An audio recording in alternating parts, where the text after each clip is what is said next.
বন্ধুরা, 4 বেডরুমের এই প্ল্যানে বিশ্বাস করবেন না আপনার ছেলে মেয়েরা ফুটবল খেলতে পারবে। তো চলেন এই 4 বেডরুমের এই প্ল্যানে কেন ফুটবল খেলতে পারবে এটাই একটু আপনাদের বুঝিয়ে বলি। এই বিল্ডিংটা আমি সেকেন্ড ফ্লোর থেকে দেখাচ্ছি, ওই গ্রাউন্ড ফ্লোরটা আপনাদের দেখাচ্ছি না, কারণ এই প্ল্যান যদি আপনি আমাদের কাছ থেকে নিতে চান তাহলে অবশ্যই আমাদের সাথে যোগাযোগ করে নিতে হবে। আমরা প্রথমেই দেখতে পাচ্ছেন সিঁড়ি দিয়ে উপরে উঠে আমরা একটা লবি পেয়ে যাবো এবং লবি দিয়ে আমরা ফর্মাল লিভিং এ প্রবেশ করব।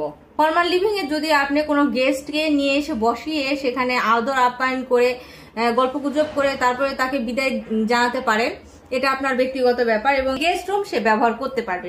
তো গেস্ট রুমটা কিন্তু অনেক সুন্দরভাবে সাজানো হয়েছে এবং গেস্ট রুমে দেখতে পাচ্ছেন ওপেন টেরাস, অ্যাটাচ টয়লেট এবং বারান্দা রয়েছে। এত সুন্দর একটা গেস্ট রুমে যদি কোনো গেস্ট এসে বসে তাহলে সেই গেস্ট রুম থেকে যেতেই চাইবে না। ভিতরে প্রবেশ করবেন, দেখতে পাচ্ছেন এটা আমাদের মেন ডোর এবং মেন ডোর হয়ে আমরা দেখতে পাচ্ছি একটা হল রুম এবং ফ্যামিলি লিভিং এর সাথে দেখতে পাচ্ছেন আমাদের একটি বারান্দা রয়েছে এবং দুই পাশে কিন্তু ক্যাবিনেট দিয়েছি এবং এটাকে কিন্তু খুব সুন্দরভাবে কিন্তু সোফা সেট দিয়ে অ্যারেঞ্জ করেছি। পাশে কিন্তু আমরা টিভি ক্যাবিনেট দিয়েছি, এখানে স্লাইডিং এর অপশন রয়েছে, আবার পর্দাও করে দিতে পারেন এবং এপাশেও আপনি পর্দা করে দিতে পারেন। এবং এটা দেখতে পাচ্ছেন আমার ডাইনিং এর কাছাকাছি কিন্তু আমরা কিচেন রেখেছি এবং কিচেনের সাথে কিন্তু দেখতে পাচ্ছেন একটি বারান্দা। এই বারান্দার এক পাশে কিন্তু দেখতে পাচ্ছেন একটা বেসিং এর ব্যবস্থা করে দেওয়া হয়েছে। এই বেসিনটা প্রয়োজন হয় মাছ তারপরে তরি তরকারি ধোয়ার কাজে, এই বেসিনটা কিন্তু প্রয়োজন হয়। এবং এখানে দেখতে পাচ্ছেন কমন টয়লেট এবং টয়লেটের ভিতর ওয়েট জোন এবং ডাই জোন কিন্তু আলাদা করা রয়েছে।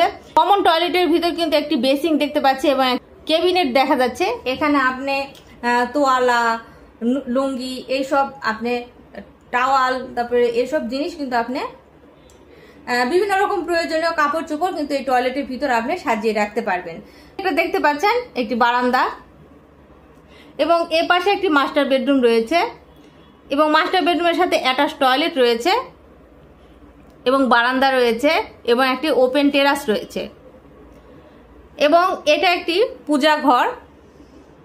হল রুমের পাশে কিন্তু আমরা একটা পূজা ঘর রেখেছি এবং পূজা ঘরের সাথে কিন্তু দেখতে পাচ্ছি ওয়াশ জোন তৈরি করে দেওয়া হয়েছে এবং একটি বারান্দা তৈরি করে দেওয়া হয়েছে। এটা যদি আপনি মুসলিম ধর্মী অবলম্বী হন তাহলে এটা আপনি নামাজ ঘর হিসেবেও ব্যবহার করতে পারেন এবং সেখানে কিন্তু আপনার একটা ওয়াশ জোন প্রয়োজন হবে। যদি আপনি অজু করতে চান সেক্ষেত্রে এই জোনটা আপনার প্রয়োজন হবে। এ পাশে আমরা একটা চাইল্ড বেডরুম পেয়ে যাচ্ছি। চাইল্ড বেডরুমের সাথেও দেখতে পাচ্ছেন অ্যাটাচ টয়লেট, ওপেন টেরাস এবং বারান্দা পেয়ে যাচ্ছে। পাশে একটি ওয়াল ক্যাবিনেট রয়েছে এবং তার সাথে কিন্তু একটা স্টোর রুম কিন্তু আমরা রেখেছি। অবশ্যই